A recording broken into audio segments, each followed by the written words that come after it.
This episode of the Golf Gambling Podcast from the Sports Gambling Podcast Network is brought to you by Underdog. Underdog is picking up new customers. Play just $5 and get up to $100 in bonus funds when you sign up with code GOLF SGPN. College basketball is here. Make sure to sub to the College Basketball Experience to get their daily podcast. Download the SGPN app for free. College basketball picks. We're also brought to you by mybookie.ag. MyBookie is your place to bet on football and everything else. Their prop builder is second to none. Their motto is bet on anything, anywhere, anytime. Easy deposit, lightning fast payouts using crypto. Head to mybookie.ag, promo code GOLF SGPN. They get a 100% bet back bonus up to $500. That's mybookie.ag, promo code GOLF SGPN. Finally, we're brought to you by Novig, America's #1 sports prediction market. They are getting the best prices since they are a market and not a book. Novig is available in 35 plus states. Download the Novig app and get $50 when you spend $5 if you use our code SGPN. Get in on the action with Novig. We are here, another fall swing event. We have two more now, I believe. We have this week and we have next week, RSM. Whoa, my screen is not sharing. Hold on. Let's get it right. There we go. The golf is here. We can actually talk golf now. So Butterfield Bermuda Championship, a random event. This is an event where you don't want to play anyone that's overly chalky. A lot can go wrong. A lot can go right for guys and pop out of nowhere. So I'm going to talk through the board and hopefully find a few guys who are lower owned who I think can pop, as simple as it gets. So let's start with the 10K range. We got three golfers, Thorbjorn, Rico, and Kevin Yu. I do think if you want to go to someone up here, it is Rico. It's funny that he's now the highest priced golfer, but it's just a matter of time. The dude is just objectively striping. Like what Rico has done this fall, even last year, it's just been so great. And these are surfaces that bad putters can make some putts on. He's coming into this event with great form. He's been striping, like I said, and his floor is so high, in my opinion. I see no worse than the T20 finish from Rico. Not that would pay it off, but I just think that's his ball striking ceiling. If he makes anything at all, Rico should be in the mix to win this event. He finished T17 here in 2024, so I do like him at the top of this board. Not that I don't like Kevin Yu or Thorbjorn Olesen. Thorbjorn Olesen is a birdie maker, and he's playing great golf as well, but I just think the $300 is worth it to go up to Rico, who we know we're getting elite ball striking from, and we know has a really, really high floor. So in the 10K range, Rico will be my pick. 9K range, we got Nico Echeverria down to Vince Whaley. And in this range, I would probably fade Nico because he's going to be kind of a chalky pick. He makes sense in this area of the country and this style of golf. But what he did on Sunday, he shoot 62 with like 27 birdies and 4 bogeys. Like the dude had such an insane scorecard on Sunday, and everyone saw that. He's going to be chalky. We know he's a winner. We know he can make birdies. I don't want to play chalk in this event. So I would definitely go down. I don't know how many guys are going to go to Pearson Coody at $9,600 because, yeah, he's playing some good golf, but he's not doing anything too over the top, and he's kind of hot right now. Off a T31 finish, but he's gained strokes to the field in 5 straight events. His worst finish was 31st, and this is a golf course where he's played well here before. Last year finished T12.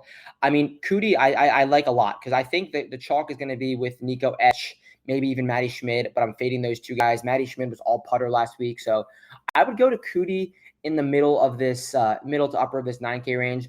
Towards the bottom of the 9K range, I would definitely go to Matt Wallace. He'd be my pick down here for a few reasons. He is not playing the golf, and I don't care about the form at all. But with Matt Wallace, he lives for these kind of events. Like Matt Wallace is a guy who he knows he's going to get his points in these shitty resort course events. He's never played this event exactly, but he's played other events similar to this, like those Mexico events where he plays really well out of nowhere. Matt Wallace, 9K flat. What is he, 9K? Yeah, 91. So 91 Matt Wallace, Pearson Coody would be my favorite two guys in the 9K range. Let's get to this A range. We have Chad Ramey all the way down to Sahith Theegala. I think Sahith Theegala is a great click at 8K, and he might be a little bit chalky, but I don't think he's going to be overly chalky. It's just the price alone is just how could you not play it? I don't mind it at all. The off the tee game is getting a little bit better. His only trip here was bad, but we know how high his ceiling is. He's gained strokes to the field in 3 straight events for the first time since, let me tell you when. The first time since March of 2024. So a very long time since Sahith has gained strokes to the field in 3 straight events. Those 3 events were a T6, T9, and a T28. I think good things are coming from Sahith. He's really finding his game, and we're getting him at a great price. Towards the bottom of this 8K range, I'm going to be going with Eric Cole and Luke Clanton. I think this is a really good spot for both of them. This is a golf course where you don't have to be an elite driver, but if you are an elite driver, you definitely will get rewarded. And Luke Clanton should be doing that. And the putter has been the question mark of late, but he's making strides in those areas. So I like Luke Clanton at 83, and then Eric Cole at 84. I think is a really good golf course for him. He's going to hit every fairway. He's going to get so many looks at birdie. And if that putter heats up, look out for Eric Cole. He finished solo 10 last week with his best strokes gain performance in could be ever. No, probably not ever. No. This was his best strokes gain performance since the John Deere Classic of 2024. But he gained over 10 strokes to the field last week. Pretty solid from Eric Cole. Missed cut in his only performance here or showing here, but that was back 2022. I like him a lot this week.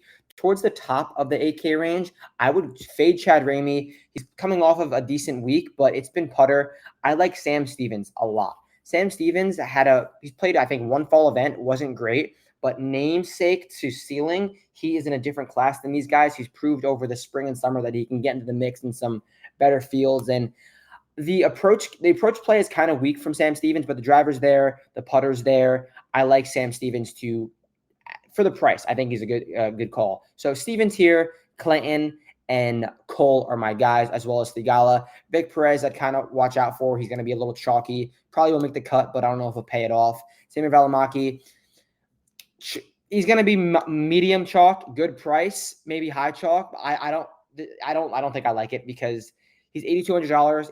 It's a price that's enticing, and I just don't think that's going to end well for Sammy Valimaki. 7K range, 6K range, and then we will build a lineup. So 7K range, I like a few guys at the top. Ricky Castillo and Doug Gim. Castillo has showed good things in 2025 over at random times. The ball striking is kind of hit or miss, but it has a high ceiling, and I think he can get hot on the putter, especially in this area of the country. He's used to playing these style of courses. He grew up in this area of the world. And then Doug Gim. Doug Gim, obviously, we know Doug Gim is going to stripe. Can he make some putts? That's always the question with Doug Gim. And these are definitely some generous putting surfaces where guys who are not good putters can find something and get hot on the greens. Doug Gim, he's been hitting the ball so well. He doesn't have the best results here, but he has a T14 finish back in 2020. I like Doug Gim to kind of catch some people by surprise here, as well as Chris Ventura at $7,500. Chris Ventura is kind of coming into his own right now. He's coming off 3 straight made cuts, T21, T11, and T27. And like Luke Clanton, this is a guy who can really get hot with the really get hot with the driver, bomb it out there, give himself a ton of wedge looks. So I like Luke Clanton and Chris Ventura to get a ton of wedge looks, hopefully make some putts.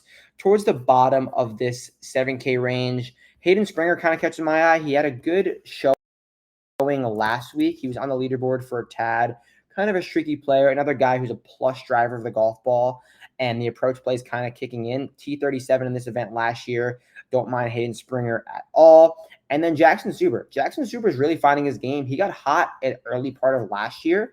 T15, T11 in his last 2 starts. Never played here before, but the approach play hot. I like Jackson Zuber to stay hot on these greens. So Zuber, Springer, Ventura, Gim, and Castillo are my 7K guys. Down to the 6K range. Adam Hadwin and Chan Kim are my guys down here at the top of the 6K range. Adam Hadwin is in by no means good form, but Adam Hadwin finishing T20 in this event, no one would be surprised at all. He made the cut last week. He finished T46 in this event back in 2021, but we know the class of golfer that Adam Hadwin is. He can get hot and do it at random. He's in the 6K range in a super weak field. I'm in on that all day. And then Chan Kim. Chan Kim, when he starts to play well, his odds get slashed to 30-1. He's in the $8,600. So get ahead of Chan Kim before he does pop for that random week. Adam Svensson at $6,800 is also a guy that I really, really like. He is finding the approach, which is what he needs to do. If the putter cooperates, he could be in for a good week. Finished T21 back in 21. So I like that the approach play is finding itself for Adam Svensson. I think that he could be in for a great week if the putter could cooperate. And then towards the bottom of this 6K range, it kind of gets bleak, but one guy I'll give out is Will Gordon. Will Gordon has played this event, has never missed a cut here. And like Clanton, like Ventura, he's a guy who, if he has a good driving week, will have a ton of wedges and just give himself a ton of looks from there. So let's build a lineup. We'll start with Rico. We'll go to the top. We never really do that. So Rico, I'll get you out of there. Rico at 10-4 to start us off. In 9K range, we liked Matt Wallace, a low-owned guy who I think has a high ceiling. Then we'll just go right down to the 8K range. My favorite guy over here, probably Luke Clan at 83. 7K range, Ventura, because we like Clanton and Ventura. And then we'll get one guy from the 6K range.